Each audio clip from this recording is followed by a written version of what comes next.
PGಯಲ್ಲಿ ಬಾಡಿಗೆ ರೂಮಲ್ಲಿ ಹಾಗೇನೆ ಬ್ಯಾಚುಲರ್ಸ್ಗೆ ಒಳ್ಳೆ ರೆಸಿಪಿ ಇದು. ಏನು ಮಸಾಲೆ ಎಲ್ಲ ಬೇಡ ನೋಡಿ, ಖಾಲಿ ಫ್ರೈ ಮಾಡಿ ಅದನ್ನು ಕೈಯಲ್ಲಿ ಸ್ವಲ್ಪ ಹಿಚಿಕಿದ್ರೆ ಆಯ್ತು, ಅಲ್ಲಿಗೆ ಒಳ್ಳೆ ರೆಸಿಪಿ ರೆಡಿ ಆಗ್ತದೆ. ಫ್ರೆಂಡ್ಸ್, ಮನೆಯಲ್ಲಿ ಖಾಲಿ ಉಂಟಲ್ಲ ಇವತ್ತು ಟೊಮೆಟೊ ಮತ್ತು ಈರುಳ್ಳಿ ಬಿಟ್ಟರೆ ಮತ್ತೆ ಏನು ಕಾಣ್ತಾ ಇಲ್ಲ ನನಗೆ.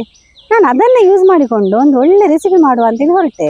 ನನಗೆ ಅವಾಗ ನೆನಪಿಗೆ ಒಂದಿದ್ದೆ ಉಂಟಲ್ಲ, ಟೊಮೆಟೊ ಬರ್ತಾ ಅಂತ ಹೇಳಿ. ಖಾಲಿ ಟೊಮೆಟೊ ಈರುಳ್ಳಿ ಇದ್ರೆ ಸಾಕು. ಹೇಗೆ ಮಾಡೋದಂತ ಹೇಳಿ ಇವತ್ತಿನ ವಿಡಿಯೋದಲ್ಲಿ ತೋರಿಸ್ತೇನೆ. ನೀವು ಕೂಡ ಮನೆಯಲ್ಲಿ ಸಿಂಪಲ್ ಆಗಿ ಮಾಡ್ಕೋಬಹುದು, ಭಾರಿ ರುಚಿಯಾದ ರೆಸಿಪಿ. ಹೇಗೆ ಮಾಡೋದಂತ ಹೇಳಿ ನೋಡುವ ಅಲ್ಲ. ವಿಡಿಯೋ ಸ್ಟಾರ್ಟ್ ಮಾಡುವ. ನಾನು Asha Udupa Kateel. Welcome back to Karavali mirror.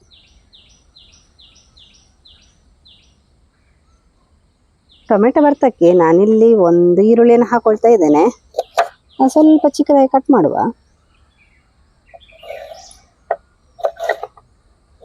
ಈ ಥರ ಸ್ಲೈಸ್ ಆಗಿ ಕಟ್ ಮಾಡಿದ್ರೆ ಸಾಕು ನೋಡಿ. ಈ ಥರ ಬಿಡಿ ಬಿಡಿ ಮಾಡ್ಕೊಂಡ್ರೆ ಆಯ್ತು. ಮತ್ತೆ ಎಣ್ಣೆಯಲ್ಲೆಲ್ಲ ಫ್ರೈ ಮಾಡಿ ಕೈಯಲ್ಲಿ ಸ್ವಲ್ಪ ಈ ಥರ ಮುರಿಲಿಕ್ಕೆ ಉಂಟು. ಹಾಗಾಗಿ ನಾನು ಇದೆಷ್ಟು ತೆಳುವಾಗ್ತದೆ ಅಷ್ಟು ತೆಳುವಾಗಿ ಕಟ್ ಮಾಡಿದ್ದು. ಬಾರಿ ಒಂದು ರಪ್ ಅಂತೇಳಿ ಮಾಡಿ ಮುಗಿಸ್ಬೋದು. ಬೆಳಗ್ಗೆ ಒಂದು 1/4 ಗಂಟೆ ಅಂದರೆ 15 ಮಿನಿಟ್ಸಲ್ಲಿ ಮಾಡುವಂಥ ಒಂದು ರೆಸಿಪಿ. ಒಂದು 3 ಒಳ್ಳೆ ಹಣ್ಣಾದ ಟೊಮೆಟೊ ತಗೊಂಡಿದ್ದೇನೆ ನಾನು. ಈ ಥರ ಮಧ್ಯಕ್ಕೆ ಕಟ್ ಮಾಡಿ ಹೀಗೆ ಮಾಡಿಡ್ತೇನೆ. ಎಣ್ಣೆಯಲ್ಲಿ ಬೇಯಿಸ್ಲಿಕ್ಕೆ ಉಂಟು. ಹಾಗೆ ಈ ಥರ ಅರ್ಧ ಕಟ್ ಮಾಡಿಡೋದು. ನಾನು ಕೊತ್ತಂಬರಿ ಸೊಪ್ಪು ಸ್ವಲ್ಪ ಕಟ್ ಮಾಡ್ತಾ ಇದ್ದೇನೆ. ಅಂದರೆ ಯಾವುದೇ ರೆಸಿಪಿಗೆ ಕೊತ್ತಂಬರಿ ಸೊಪ್ಪು ಹಾಕಿದರೆ ಒಳ್ಳೆ ಪರಿಮಳ ಬರ್ತದೆ. ಚಿಕ್ಕದಾಗಿ ಕಟ್ ಮಾಡಿದರೆ ಆಯಿತು. ನಾನು ಇವತ್ತು ಮಾಡುವಂಥ ರೆಸಿಪಿ ಭಾರಿ ಸುಲಭದ್ದಾಯ್ತಾ.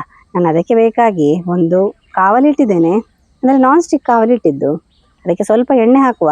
ನೋಡಿ, ನಾನು ಸ್ವಲ್ಪ ಎಣ್ಣೆ ಹಾಕೊಳ್ತೇನೆ, ಶುದ್ಧ ತೆಂಗಿನ ಎಣ್ಣೆ. ಈ ಥರ 1 ಸ್ಪೂನ್ ಎಣ್ಣೆ ಹಾಕ್ಕೊಂಡು ಎಲ್ಲ ಕಡೆಗೆ ಹರಡುವ. ಕಟ್ ಮಾಡಿದ ಟೊಮೆಟೊ ಎಲ್ಲ ಇಡುವ.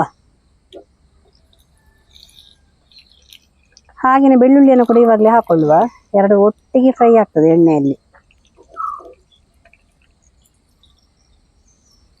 ಟೊಮೆಟೊ ಉಂಟಲ್ಲ ಎಲ್ಲ ಕಡೆಯಲ್ಲಿ ಸರಿ ಬೇಯಬೇಕು. ಸಿಪ್ಪೆ ಎಲ್ಲ ಏನು ತೆಗಿಲಿಲ್ಲ ನಾನು ಇದರದ್ದು.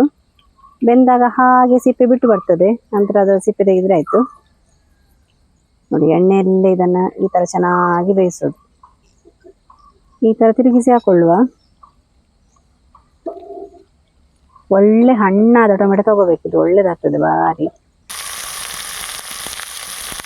ಬೆಳ್ಳುಳ್ಳಿ ಒಳ್ಳೆ ಫ್ರೈ ಆಗಿದೆ, ಇದನ್ನು ತೆಗೆಯುವ. ಒಂದು 5 ರಿಂದ 7 ನಿಮಿಷ ಮೀಡಿಯಂ ಉರಿಯಲ್ಲಿ ಇದನ್ನು ಸರಿ ಬೇಯಿಸಬೇಕು. ನೋಡಿ, ಇದಾಗಿದೆ. ಸಿಪ್ಪೆಲ್ಲ ಹಾಗೆ ತೆಗಿಬಹುದು. ಬೆಂದಾದ ನಂತರ ಸಿಪ್ಪೆ ಹಾಗೆ ಜಾರ್ತದೆ. ಇನ್ನು ಅದೇ ಪಾನಿಗೆ ಸ್ವಲ್ಪ ಎಣ್ಣೆ ಹಾಕೊಳ್ತೇನೆ. ನಾವು ಕಟ್ ಮಾಡಿದ ಈರುಳ್ಳಿ ಇತ್ತಲ್ಲ ಆವಾಗಲೇ, ಅದನ್ನು ಇವಾಗಲೇ ಹಾಕ್ಕೊಂಡು ಚೆನ್ನಾಗಿ ಫ್ರೈ ಮಾಡುವ. ಎಣ್ಣೆಯಲ್ಲೇ ಒಳ್ಳೆ ಫ್ರೈ ಆಗಬೇಕು.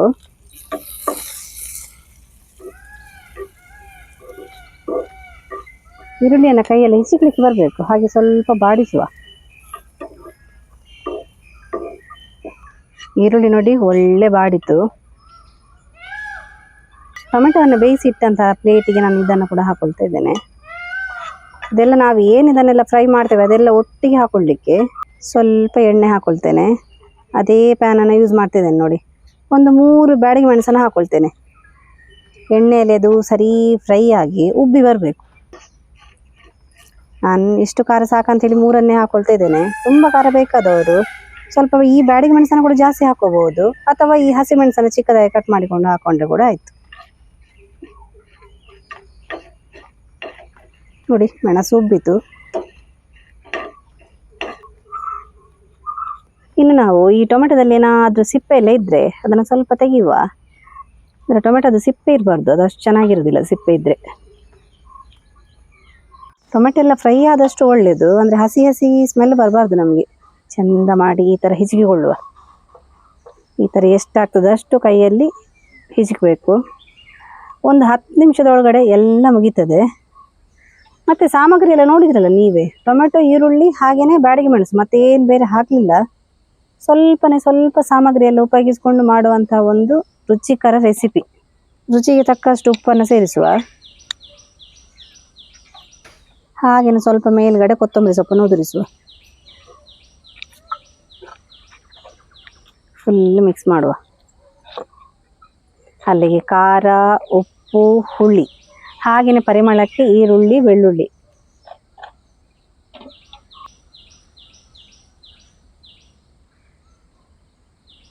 PGಯಲ್ಲಿ ಬಾಡಿಗೆ ರೂಮಲ್ಲಿ ಹಾಗೇನೆ ಬ್ಯಾಚುಲರ್ಸಿಗೆ ಒಳ್ಳೆ ರೆಸಿಪಿ ಇದು. ಏನು ಮಸಾಲೆ ಎಲ್ಲ ಬೇಡ ನೋಡಿ, ಖಾಲಿ ಫ್ರೈ ಮಾಡಿ ಅದನ್ನ ಕೈಯಲ್ಲಿ ಸ್ವಲ್ಪ ಹಿಚಿಕಿದ್ರೆ ಆಯ್ತು. ಅಲ್ಲಿಗೆ ಒಳ್ಳೆ ರೆಸಿಪಿ ರೆಡಿ ಆಗ್ತದೆ. ಕೇವಲ 10 ನಿಮಿಷದಲ್ಲಿ ಮಾಡಿ ಮುಗಿಸುವಂತಹ ಒಂದು ಒಳ್ಳೆ ರೆಸಿಪಿ. ಬ್ಯಾಚುಲರಿಗೆ ಆಗಿರ್ಬೋದು, PGಯಲ್ಲಿರೋ ಮಕ್ಕಳಿಗೆ, ಹಾಗೇನೆ ಅಡುಗೆ ಬರದವರಿಗೆ ಕೂಡ ಈ ಥರ ಒಂದು ರೆಸಿಪಿ ಮಾಡ್ಬೋದು. ಭಾರಿ ರುಚಿಯಾದ ರೆಸಿಪಿ. ಈ ರೆಸಿಪಿ ಇಷ್ಟ ಆದರೆ ನಿಮ್ಮ ಫ್ರೆಂಡ್ಸಿಗೆ, ರಿಲೇಟಿವ್ಸ್ಗೆಲ್ಲ ಹೆಚ್ಚು ಶೇರ್ ಮಾಡಿ. ಹಾಗೆಯೇ ನಾವು ಇಂಟ್ರೆಸ್ಟಿಂಗ್ ವಿಡಿಯೋದೊಂದಿಗೆ ಮುಂದೆ ಸಿಗ್ತಾ ಇರ್ತೇವೆ. Thank you.